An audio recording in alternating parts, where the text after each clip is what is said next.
if I had just been here and I'd seen that, then I could have intervened. And that's where I find that I get stuck in this process. Dr. Lisa, that was it, though.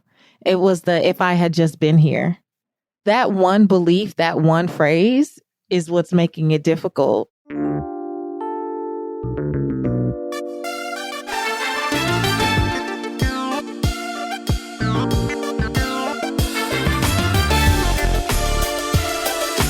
I'm Patrice Washington, and this is the Redefining Wealth podcast.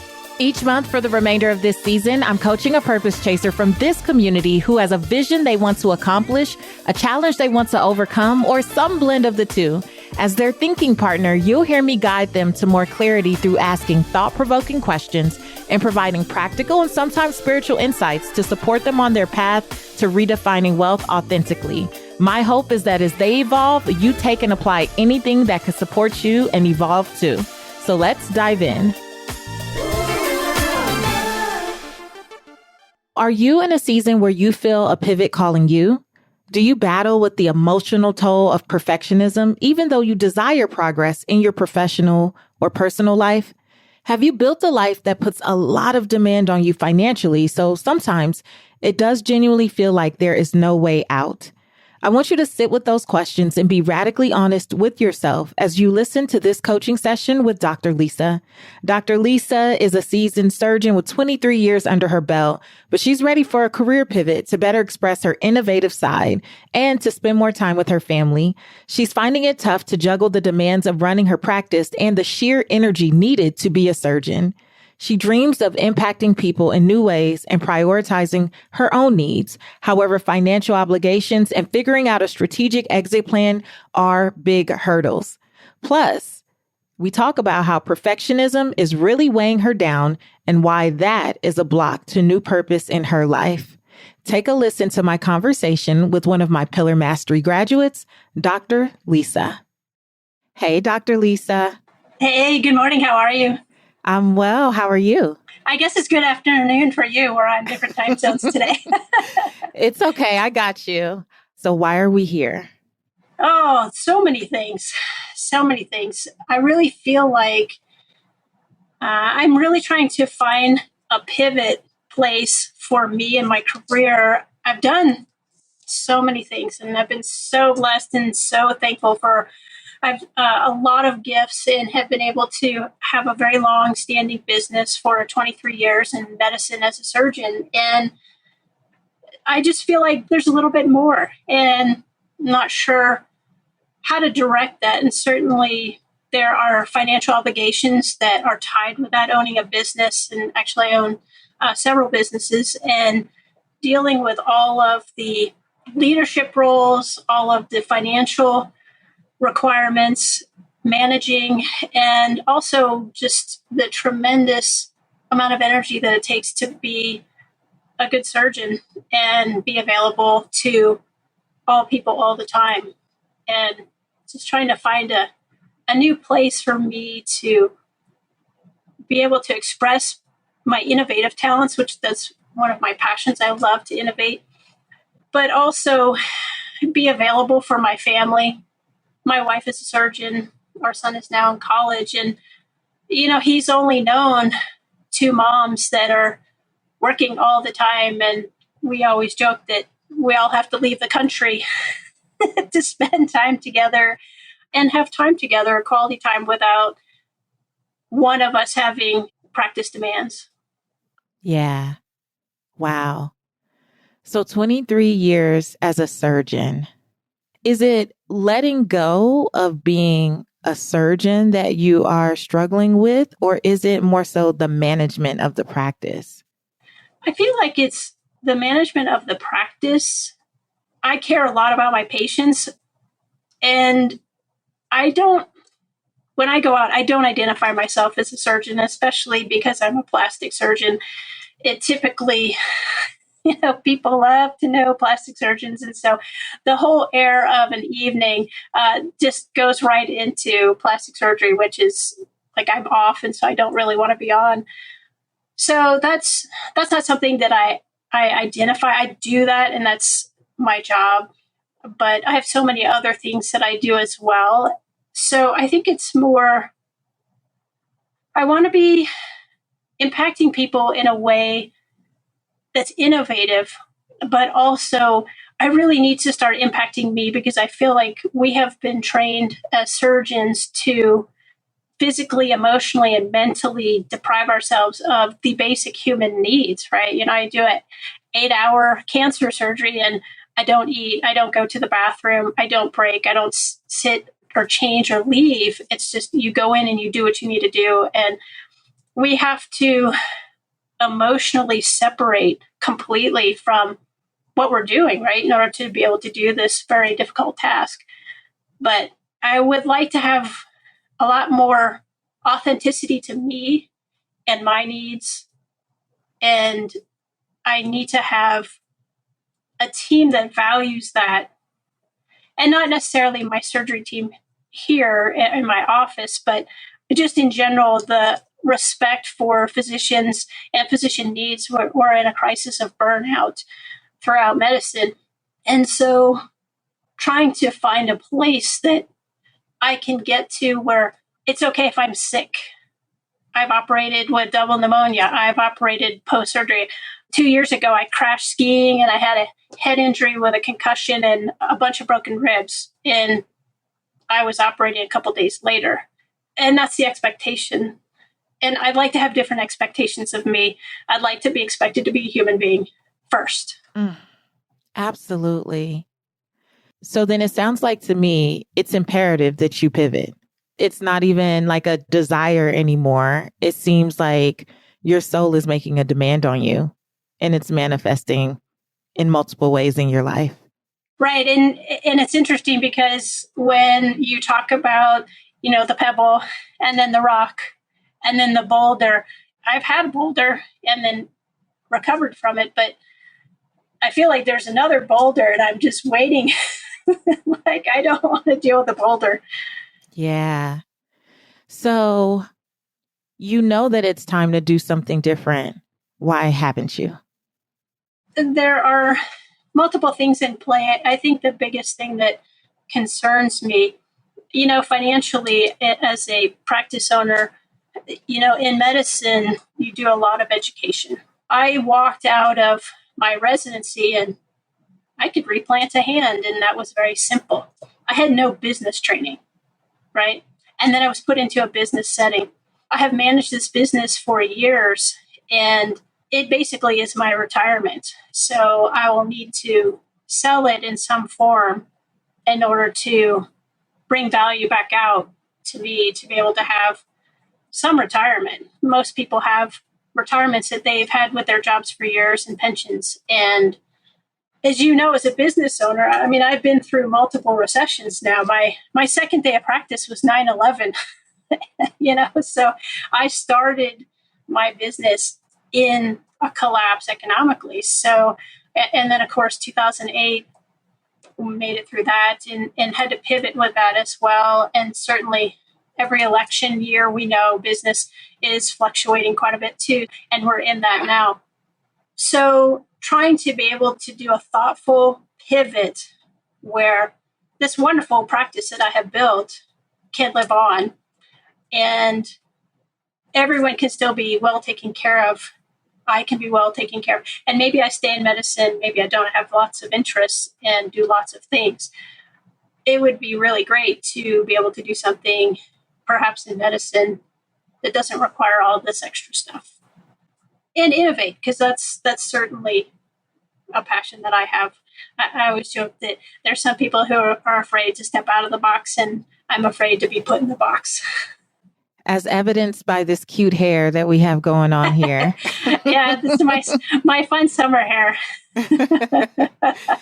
You said a lot of things to that question, but I'm still going to ask you again. Why haven't you done something yet? I think I haven't been able to come up with a strategic plan to be able to exit with the amount of value that I feel that my business is worth, but also be able to exit a lease. And that's been sort of my kryptonite right now. I have a lease with our building that is for another 6 years. And so as a small business owner, I'm financially liable for everything. Even though the business is my name, I am the business. And so there's a lot of debt and there is a lot of financial obligations that there isn't a clean exit that I know of yet. Okay. But you've talked to people about it. Like you researched with an attorney or someone who could help you sell the business. You already started to value it. Yes, we've already got our valuation, and I have an associate who I've been working with. She's been with us for 3 years, and we're in negotiations right now for a strategic buy-in, but it is a very slow process. And again, dealing with another physician that does not have a lot of financial and business acumen. And so it's going very slow.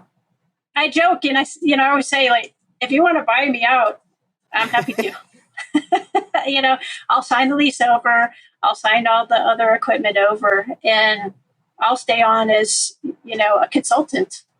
You said something earlier. There was something about different expectations, and it just made me think just now, what if you set a different expectation, though, that it wasn't a joke?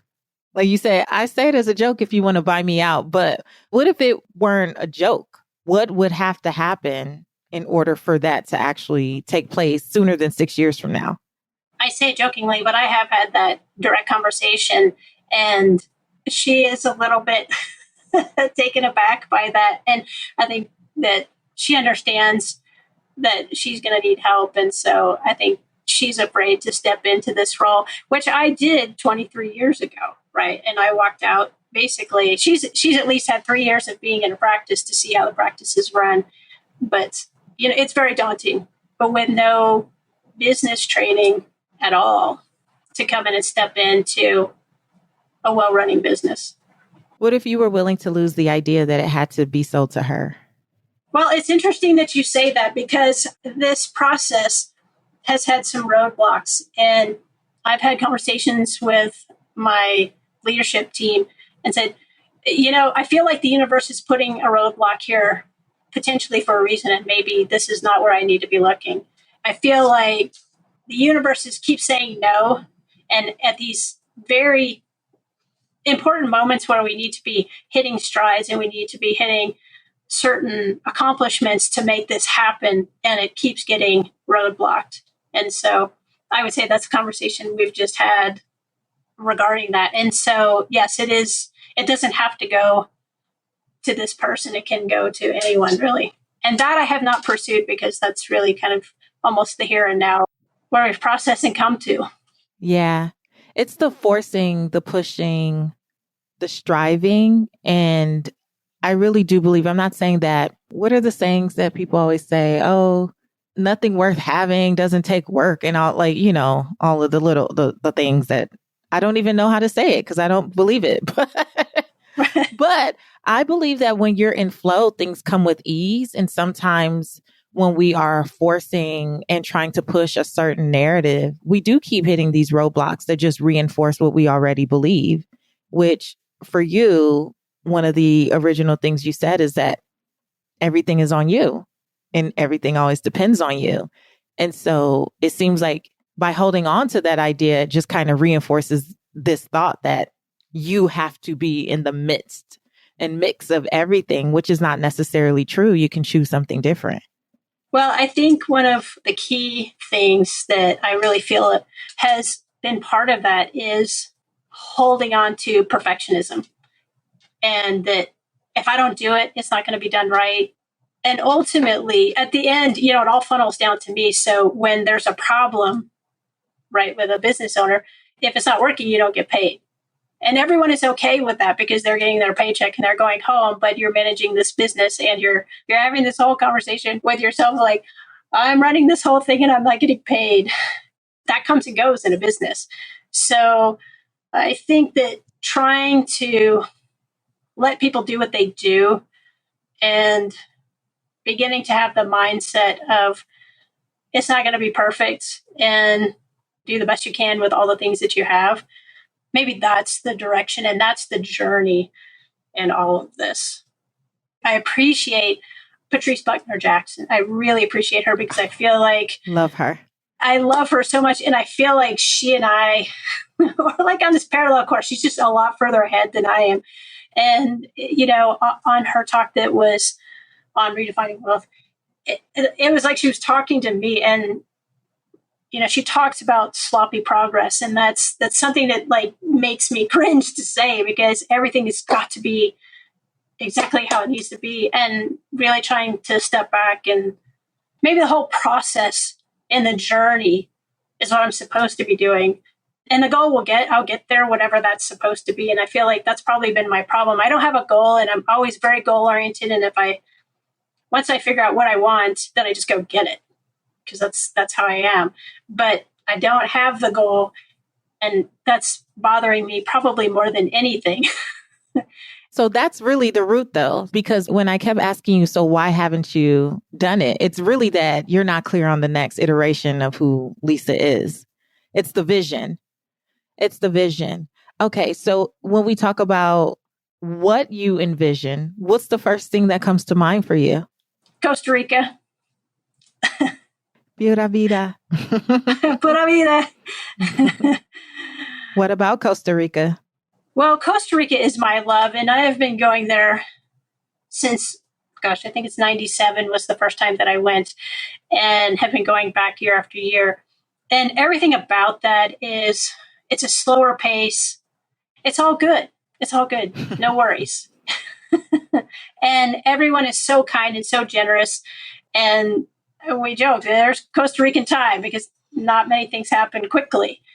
Sometimes that's frustrating because you're used to a different pace, but really slowing down and taking time to breathe, and the generosity of everyone there and the genuineness of everyone there, being authentic. And I think that's something that I have been struggling to find, is a group of people that are truly authentic and aligned with my values of loving kindness and generosity, and no drama. My job and my wife's job is drama, drama, drama all day long. And so I really want to be in a place where there's no drama. And things happen, right? So I understand that. But I also feel that if you're living in drama all the time, you're spent, and you can never meet that with the authenticity that you need to, and with the breadth of emotion that needs to take care of whatever that is. How would medicine tie into your vision in Costa Rica, if at all? Well, there's two possibilities. We've looked into actually practicing there. The struggle is just changing location if I do that. So I'm not sure that that's necessarily what I need to do. I think telemedicine could certainly be part of it in a consulting role of some sort.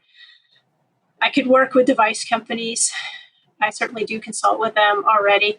There's another area of medicine that is regenerative medicine, which I do have an interest in. And so there are this is a very new emerging area of medicine that could potentially be done from a distance or in collaboration with other people in different places, and would not necessarily require me to be operating. I might need to be doing a clinic of some sort, and maybe in person, maybe virtual, but certainly I could own a business in Costa Rica and have people come from all over the world and have a global market, which would be wonderful. That's always what I'm striving for, is having international reach. You don't look as happy, though, when you talk about it.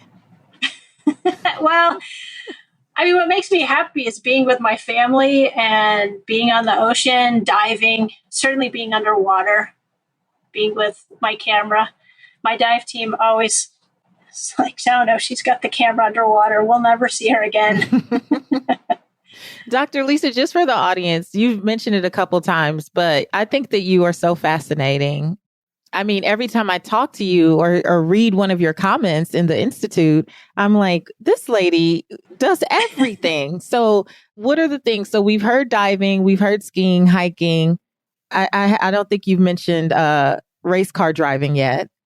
No, I am a race car driver. That is a true passion. I love to go fast. I definitely love to go fast. Let me share a powerful story with you. When Abraham Lincoln was facing one of the most crucial decisions of his presidency during the Civil War, he sought clarity through deep focus and reflection. He invited a friend of his, Leonard Swett, to sit with him for hours as he wrestled back and forth with the decision to issue the Emancipation Proclamation. It wasn't that Lincoln really needed Swett to make his decision. He simply needed someone he trusted and someone he believed was solid enough to hold space so he could concentrate and find absolute clarity within himself. Similarly, I believe that my purpose in this season is to hold space for brilliant women who know purpose has evolved, but they need a solid thinking partner to bring it all together. With my VIP private intensive mentorship day, you'll get to give yourself permission to immerse yourself in focused attention and guidance. Whether I come to your community or you join me here in Atlanta, we will spend an entire day mapping out the exact next steps you need to take to live out your purpose fully. With post-VIP day access to one-on-one support via the Redefining Wealth app, you'll have ongoing guidance and accountability. But space is limited, so if you're ready to scale joy and make this summer your most transformative season yet, I want you to apply now. Go to patricewashington.com/VIP. That's patricewashington.com/VIP, and let's see if we're a fit, because I believe your purpose is waiting and my purpose is to serve. I want to go back to one of the bigger things that I think you've mentioned this whole time, and it is the time that you want to spend with your family. Where are they in the vision, even this baby vision that we're trying to form here? Where are they in that vision? My son is in college, so obviously he will be doing his education, but certainly being able to see him around his school year. I think one of the things for my wife and I, the problem with going into medicine, you miss really important things all the time. And so going through residency and certainly med school as well, but especially in a surgical residency, there are deaths of people and you don't go because I did every other night call. So it was just a very rigorous schedule. And so you miss birthdays, you miss anniversaries, and then travel. And I think the one thing I'm so fortunate with, I really, really like my wife. I don't just love her, but I really like her, and she is my playmate. And we kind of joke, and my race team is called Lucky Cave Girls. And so the people who know us understand, and we joke, we call ourselves the Lucky Cave Girls. And it's like, we're cave girls because we're simple. We just want to eat, sleep, and play. That's all we want to do. And we're lucky because we can do it in many different formats. We're very fortunate with that. I think one of the things that we both really in our soul yearn for is to travel and see so many different areas. We are outdoorsy, so we want to be outside. We want to go see everything and meet so many different new people. And I think we are so secluded and isolated in what we do. And because of our schedules, it makes it very difficult to have community. The community that we are in is a very sick community, ailing, really, physicians. And so everyone is trying to get home to their family, and everyone is trying to get home to themselves in some way. And so that's the community that we're with. And so if you see somebody while you're in the OR, then you could maybe have a brief conversation, but they're on the way to their case and you're on the way to yours. So you don't have good connection. And I think that's something that we both are yearning for, is looking for community and being able to have the time to find it and find authentic people that align with those values. Yeah. Dr. Lisa, can you go on like this for another 23 years? Talking to you, yes. I can talk to you for 23 years. In this job, no, we both are trying to keep our head above water in a way that is beneficial to our patients without the complete sacrifice to us. We both have found that there are issues that are in desperate need of addressing right now, because if they don't, then there's going to be some much bigger consequences. And we both are making changes which are good, But this is the segue, not the solution. We've got to get to the solution. Yeah. What if the solution didn't come with perfection? Like, what if it wasn't perfectly laid out? What if this was where it was your time to embrace sloppy progress, not just the team? I feel like I'm going to have to go on faith on that. And just, I'm a big intuition kind of person, and see how it feels. And if it feels right, then it may get a little dirty on the way. But I feel like I'm I'm really in the mind frame finally to be comfortable with that. And that's taken a long time. Perfection it is my Achilles for sure. And yet we know that there's really no such thing as perfection. It's an illusion. We can strive for excellence and do our absolute best. But I think that there's a big difference between striving for perfection, or I would say excellence, in the care of a client, and then in some of the other pieces of the business that we may be referring to. It's not just you as a surgeon, it's also you as a small business owner. So there's all these other pieces that come, right, and create an additional layer of frustration because we're aiming for perfection. And in some things, it absolutely matters, i.e. surgery and diagnosing people and all the other things, I'm sure. And then in other things, maybe not so much. And that's the part that is so frustrating. Well, I think it's like a light switch, and I feel like it needs to be on a dimmer switch, and you need to be able to adjust in and out of that. But I feel like we are so conditioned to respond in that way. And, the other little thing, the nasty part of medicine is malpractice. And so not only are you dealing with that, but there's always someone sitting right behind you, ready to take you to court and lay you out and dissect you and pick you apart as a human being. And I think that does. And so, my vision, whatever that is, really, I would love to not have to have that component. Yeah. When you talk about even some of the ideas that you laid out for consulting and doing different things, are those things that you actually have written down, or is this just kind of swirling in your head? No, it's swirling. Yeah, along with all the other things that you just told us about. Yeah. Yeah. I mean, I really do believe in the idea. And I mean, it's a scripture, right? The vision and make it plain. But I think for just anyone, like being able to get all of this stuff out of your head so you can just see it on paper. Do you ever do like a little mind map activities where you just kind of like write down what the focal point is and draw out all the little ideas? No. I'm gonna have to draw one for you. I'll draw one for you. I'll send it to you in Pillar Mastery. Okay. But I really see for you, I think one of the next best steps is just to start to explore how to expound upon that vision. If it is starting in Costa Rica, like writing it out, because writing out what the possibilities are. So if it's telemedicine or it's consulting or it's, the device consulting or looking into I think you called it regenerative medicine. Right. Looking into these different things.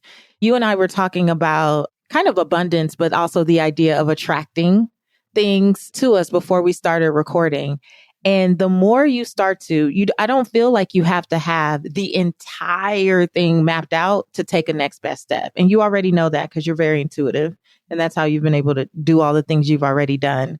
But applying that same type of thing where it's like, I don't know all the possibilities yet, but I know that this is a potential. So I'm going to write it out and see what I attract, see what conversations I may attract. May it be 2 minutes passing someone in the OR, see what I stumble upon online, what resources flash in front of my face, because I really do believe that the universe is going to deliver exactly what you need. It always is waiting for us to take the first step.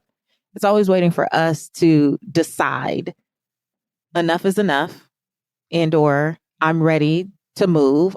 I'm ready to move at this pebble. We're going to say you possibly in this season are just still at a pebble, maybe a rock, but I'm going to actually adhere to being at the rock. I don't need a boulder. I don't need to be met with another boulder. I'm going to start making the moves that I can make now. So Can you do me a favor with that and just at least start writing it out just so you have it and your wife is aware? Sure. I feel like that is a really easy for me to say, right? Easy next step, because you've already been thinking about it. Because I feel like a part of your struggle is you can see all what you consider to be the fun stuff. You can't see the financially responsible piece yet. And that's what's driving you nuts. You're like, oh, I see myself diving, relaxing, looking at the monkeys. Racing cars internationally. Yeah, I can envision all of that. And what I can't envision is how do I fund it regularly? Right. Exactly. Yeah. And so it's making you stay stuck in that loop. And then the burden of the perfectionism that is like on many of us, but definitely your industry way more than most of us.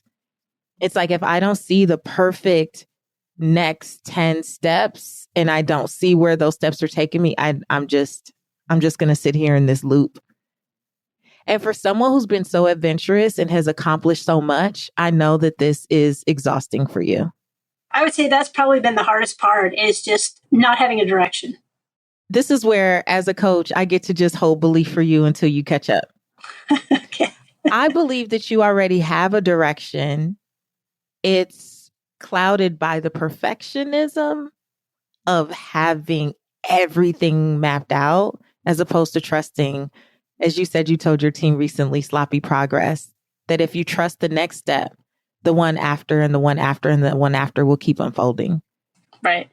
I think your path is Costa Rica, because I've asked you like 3 times now. I've asked you in DMs. You told me Costa Rica. I've heard you on Pillar Mastery. You said something about Costa Rica. Costa Rica is definitely always in the plan. And a couple times a year, your soul is just saying, is not enough anymore.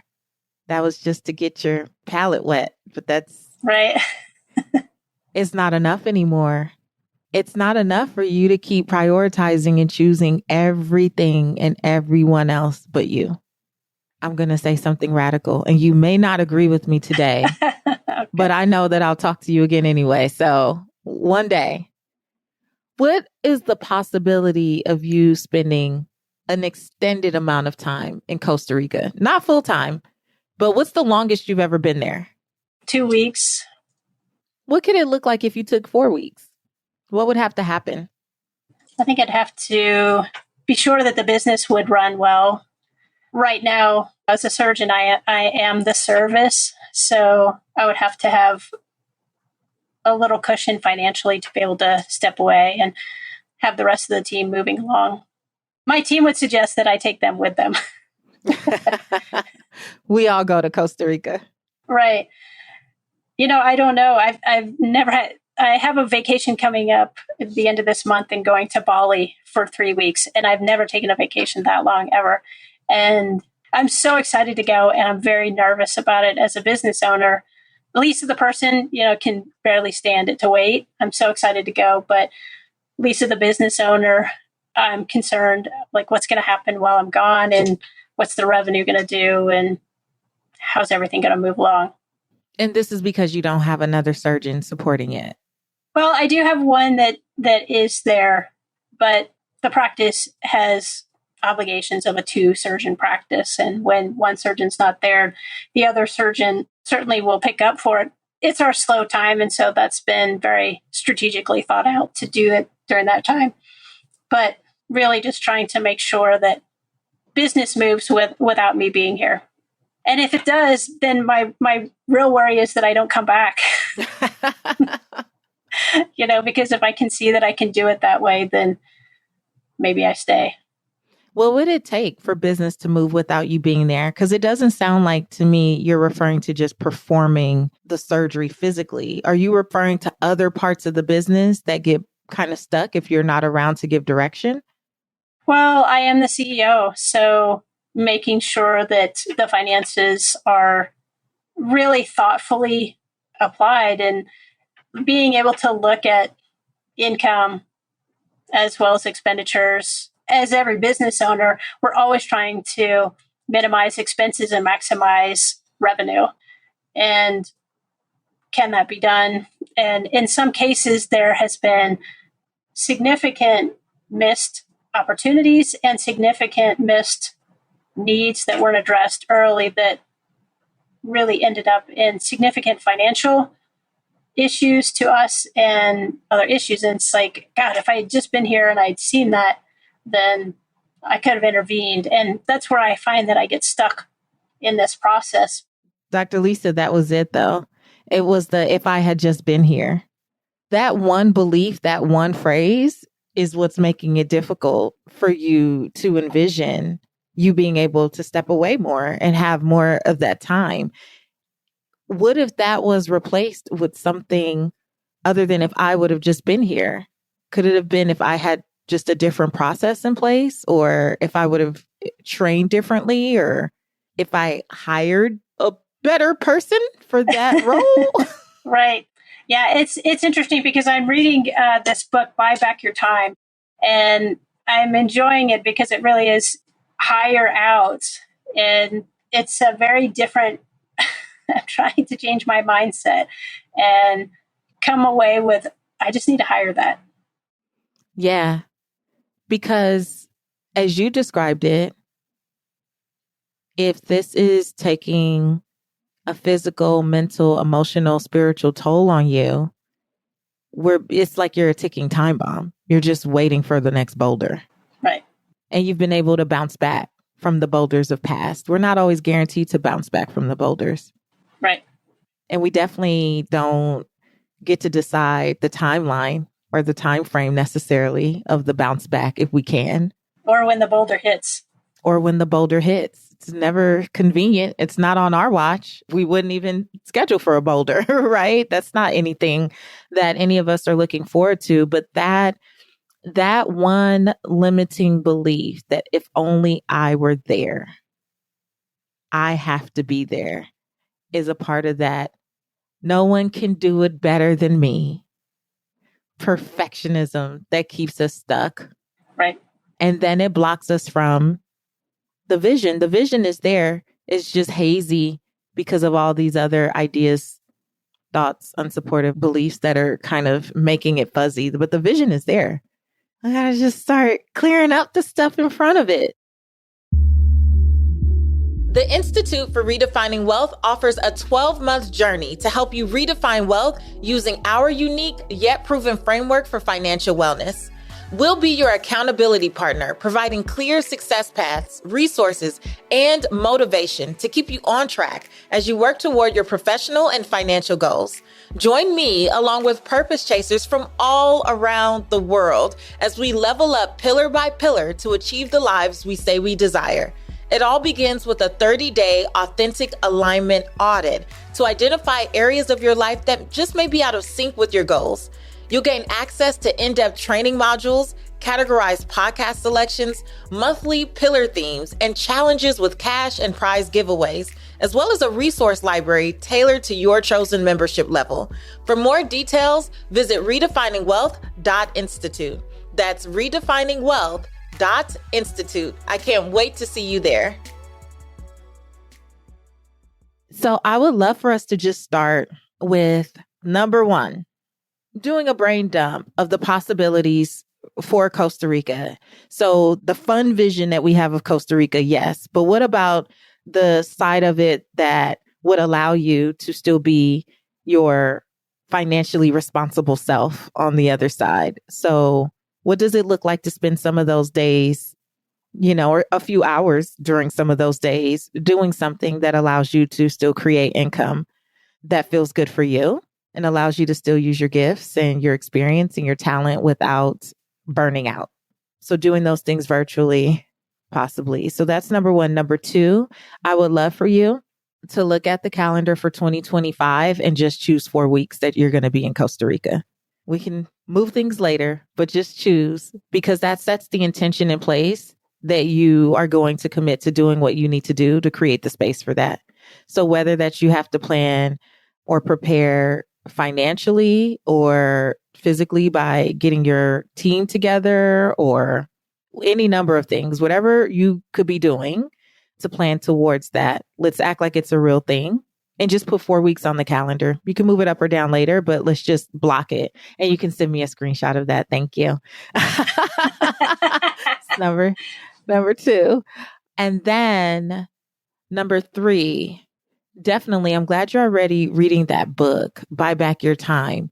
But I want us to think about replacing that, if only I were there, kind of limiting belief about, your team when you step away. Well, if only I were there.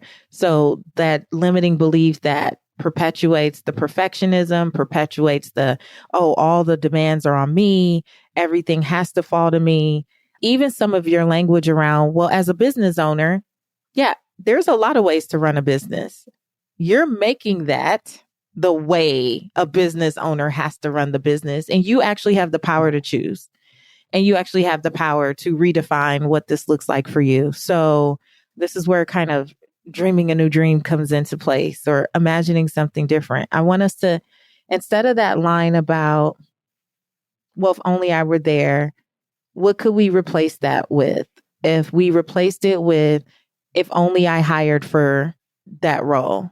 If you were to hire for that role, writing out 3 to 5 things that would mean you would need to do. So is there a job description already for a role like that?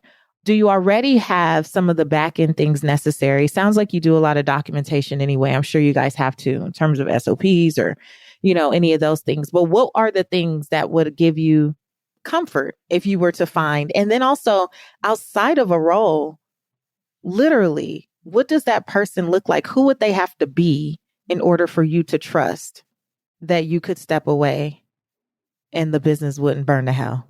What type of characteristics, what type of education would you like them to have? What type of background would you like them to have?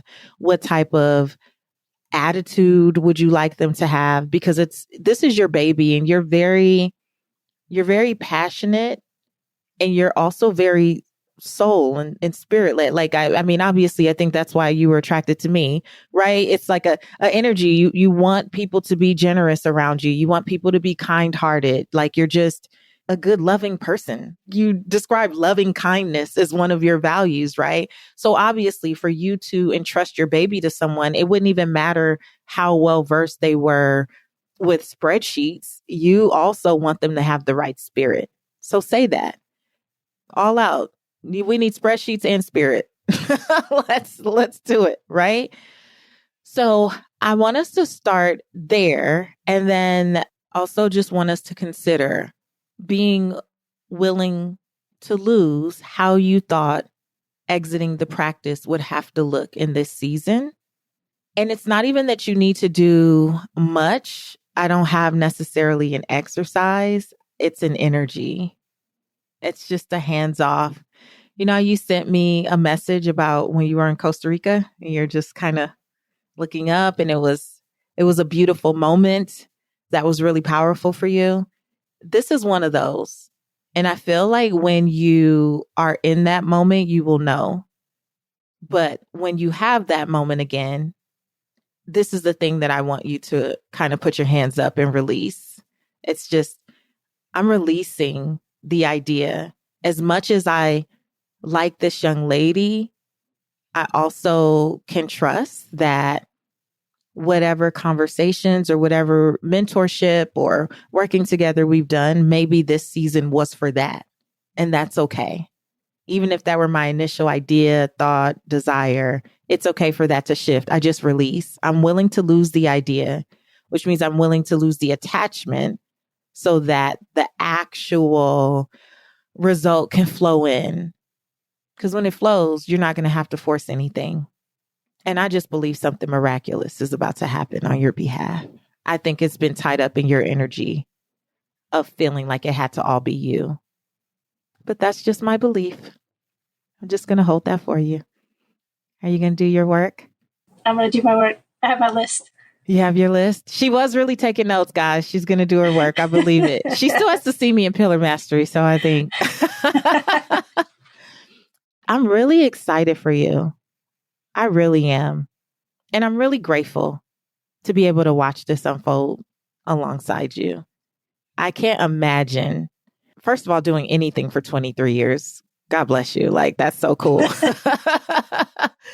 Doing anything for 23 years. But I do know that you could do things for a lot less time, and so much becomes involved in it. And being an entrepreneur and a small business owner is a test of your faith. It's so beyond just having a passion to do the thing. And that's what many of us don't understand getting into entrepreneurship. It's like, oh, I'm building my business because I just want to do the thing that I like. And then it's like, yeah. And you also have to do finance and sales and marketing and HR and training and development. And you also have to do all these other things that, to your point, unless that's what you were actually trained in, many of us are learning on the job.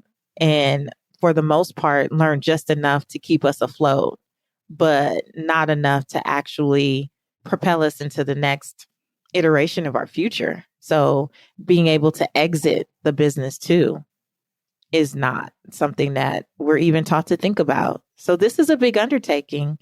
It really is. So I applaud you, though, for acknowledging that it's time. Something's got to give. You don't have another 6 years of doing this. From the time I met you, it's been very clear that you needed to do something different. What would it look like for your son and your wife if you could release this and just feel free? Oh, I think they would be ecstatic.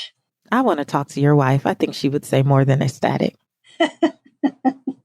I think the thing that I just desire most is peace. And I think she would be so happy to see that.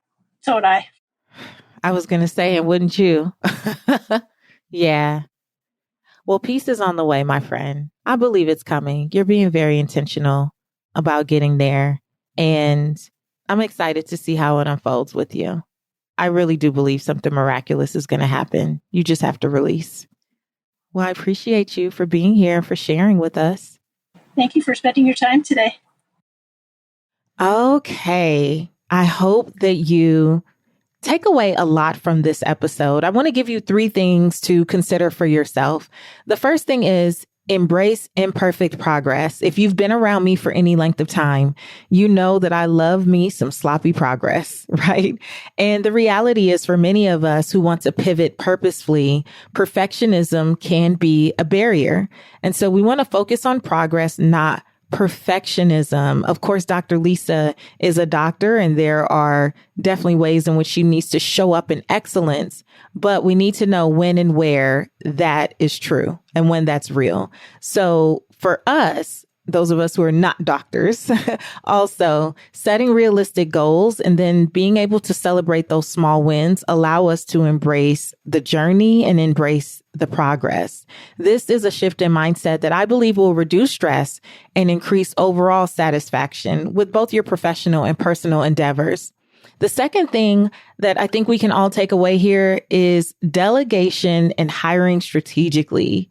It is so important for us, if we desire to pivot purposefully, that we start to identify key tasks that can be delegated to the right people, because we want to free up the time and the energy and the bandwidth that allows us to focus on where we show up and shine the best, but also allows us to focus on that vision, that future vision that we see for ourselves.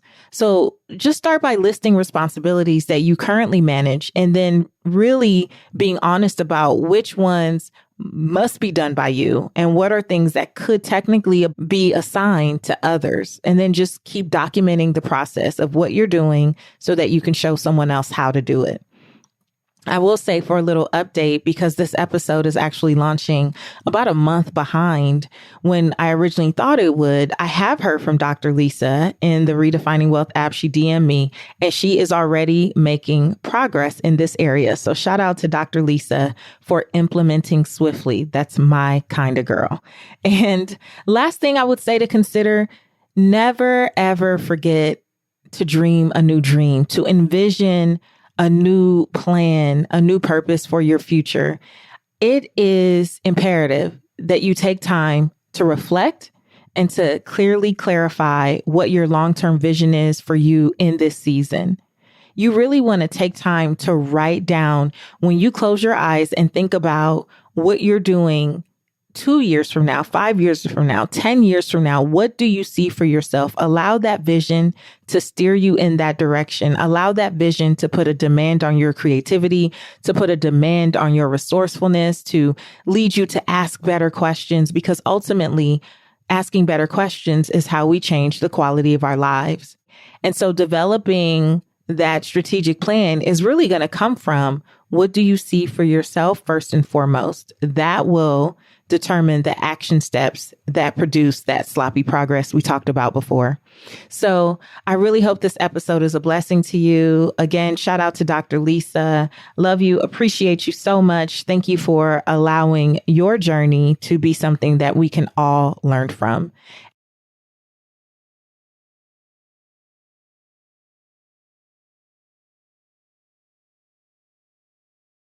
And if I can ever be of service to you, I would love to work with you one-on-one. Please don't hesitate to also just send me a private message in the Redefining Wealth app.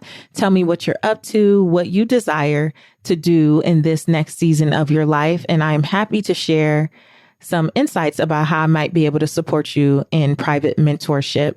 All right, that's it for now. I will be back next week as we start our countdown, 60 days to Redefining Wealth Live. If you have not gotten your ticket, please head to redefiningwealthlive.com. Meet me in Atlanta, where we are going to come together as purpose chasers from all over the world and do the work in the room. You are going to learn how to become more aware of what's working and not working in each one of the 6 pillars of wealth that we teach from, to redefine wealth for yourself, and then create a game plan to help you walk it out. That is what we call actualizing in this community. And I am really excited with 60 days out and just getting laser focused on the content and just the flow of the room and the breakthroughs that I see happening as I envision that space for us all. It makes me so excited. Again, I hope that you will join us for Redefining Wealth Live, October 7th and 8th. You can find out more at redefiningwealthlive.com. Until next time, I want you to go live your life's purpose, find fulfillment, and earn more without ever chasing money. I'll talk to you later.